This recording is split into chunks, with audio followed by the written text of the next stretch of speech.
रोड़ीअ जे पहाड़नि सिंध जे किनारे वारे शहर रोड़ीअ में मुंहिंजो जनमु थियो। अवाइली जवानी ज़िया जी फाशिस्ट दौर में गुज़री।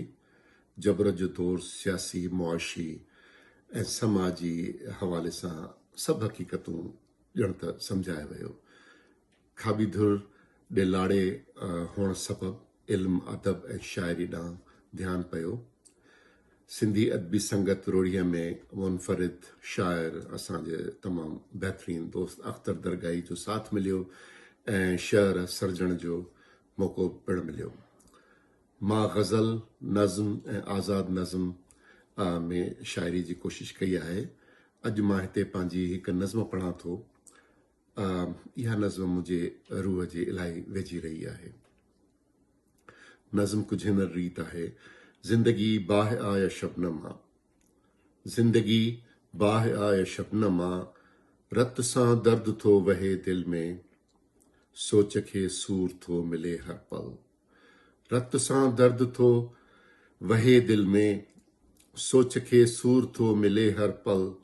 प्यार जे वास सां भरियल को वजूद, प्यार जे वास सां भरियल को वजूद, हर घड़ी रूह में छुपे हमा, ज़िंदगी बाह आए शबनमा।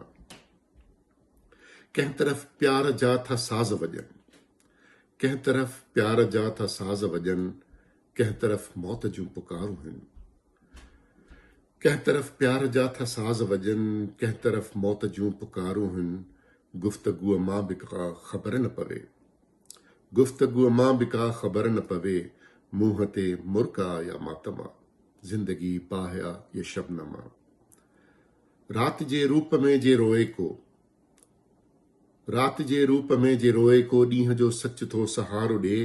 के घड़ियूं सिज में बि गुज़रनि थियूं, के घड़ियूं सिज में बि गुज़रनि थियूं, किन घड़ियुनि जो ॾीओ बि मधमा, ज़िंदगी बाहिया ये शबनमा। के घड़ियूं सिज में बि गुज़रनि थियूं, किन घड़ियुनि जो ॾीओ बि मधमा, ज़िंदगी बाहिया ये शबनमा। कंहिंजी त ज़िंदगी आहे ओसीड़ो, कंहिंजी त ज़िंदगी आहे ओसीड़ो, कोई तो वसल जी बहार लुटे। कंहिंजे मन में था तबले जंग वॼनि, कंहिंजे मन में था तबले जंग वॼनि, कंहिंजे दिल में ब्रह जी छम छम आहे, ज़िंदगी बाहिया ये शबनमा। मुंहिंजे लाइ इंतिहाई ख़ुशी जी ॻाल्हि आहे त मूंखे डिसंबर 4 हिन ईंदड़ आचर ते थींदड़ आलमी सिंधी मुशाइरे में शाइरी पढ़ण जी दावत ॾिनी वई आहे। इहो आलमी सिंधी मुशाइरो इंटरनेट ते ऑर्गेनाइज़ कयो वियो आहे, जंहिंजे करे असां सॼी दुनिया मां जेके सिंधी आहिनि उहे सभु हिन में शामिल थी सघूं था।